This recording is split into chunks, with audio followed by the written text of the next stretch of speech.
Good morning. Welcome to Studio 365, powered by TableThink.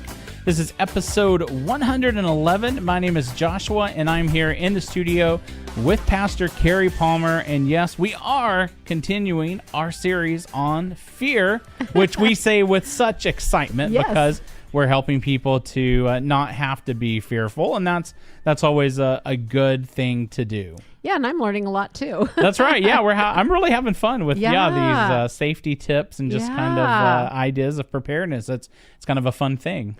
You know, and I think that so often we just kind of do our day-to-day and then we're caught off guard. Right. Yeah. And all of a sudden something's happened. It's happened throughout my lifetime. There's been all of a sudden this crisis. Right. And you don't have a choice. You have to manage it. You have to be a part of things, and it can either be crazy because you become crazy of not, trying to figure out what to do, right, or you can have a calmness. And I think, anything that we can do to get prepared is really good. And you're an expert, so I'm so glad that you are a part of this. And, everything we've talked about, I've really thought, okay, I need to do more of that. So even though I feel like I'm somewhat prepared, I can tell I need to do some more work in that. Well, and that's kind of the thing is a lot of people, you can actually have fun with this. Right. And I actually, have fun with it. And there's kind of like always things that you can see and you can think, oh, next time. And we talk about it for emergencies, but I don't know if you know this, but as much as I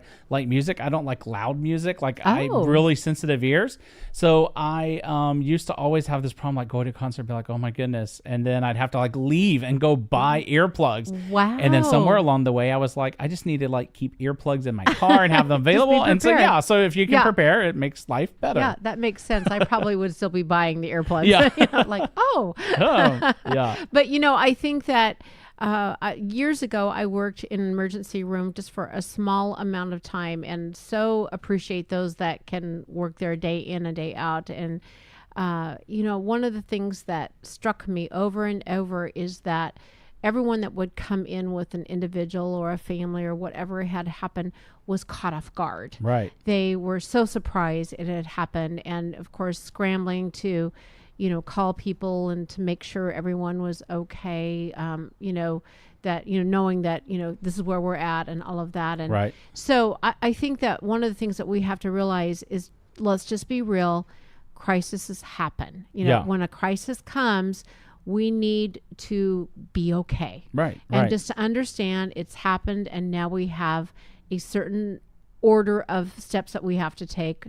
And so the first thing is just to take that breath and to know that God is present. And Psalms 46:1, we've referred to it already in this series from verse 10, and talked about how, to be still and to know God.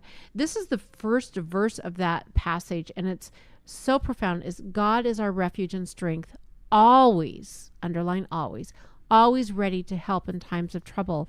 And I think that we need to understand that God's never going to turn his back on us. God is always present and ready to be our refuge. And that has helped me so many times, of just knowing that God is surrounding me with just presence and power and the ability to move through things. And there have been a few times that I have known for sure this was not on my own strength. Yeah. That I was going totally on God's strength, and I was surprised that I was able to do something or kind of go the distance in a crisis until I realized, oh, this is God. Right. And so that is one of our scriptures that we want to, our God words that we want to put in our book of go-to in an emergency, not only for ourselves, but to share with others. Because really, any crisis, we want to always be there for others also.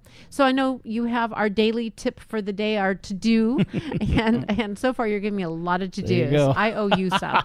That's right. So what is it today? Yeah, so today's, I kind of like to call making sure that you have the appropriate tools in the appropriate places. Okay. So, and I like to kind of think through the places that you spend time. So, start at your home. Right. And the questions are, think about all the things that could happen that you may need some type of tool or instrument for. So some water pipe breaks and it's spewing water everywhere. Well, the only way to solve that is to turn the water off to your house Same thing with gas, to turn those off. So do you have the tools where they're available? Here's where we keep them. And do you actually know where to go to turn those things off? And I will tomorrow. Okay, there you go. So if you don't know those things, just familiarize yourself with that and make sure you have those appropriate tools. And then, like in the car, for instance, do you have the appropriate things you may need there? Say you're stranded because your battery died. Well, do you have jumper cables? Say you're on the side of the road. Do you have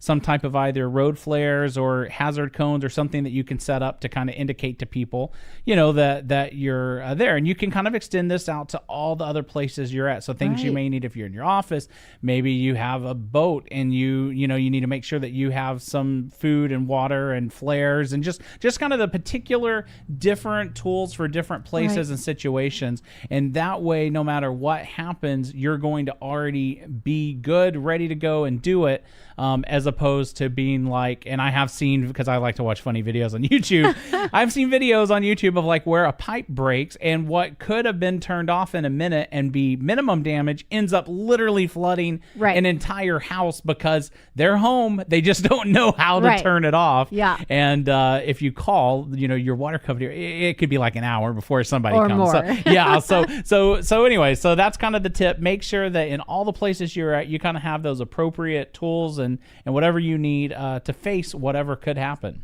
I love that. I would probably, one of the things that I don't do a lot of those that I'm going to do, but is also my car. I always try to keep a pair of, tennis shoes and a coat. Yeah. So that if I get stranded somewhere, even though if it's hot in a summer day, or wherever I'm at least I have that I call it just in case. Yes, which is good.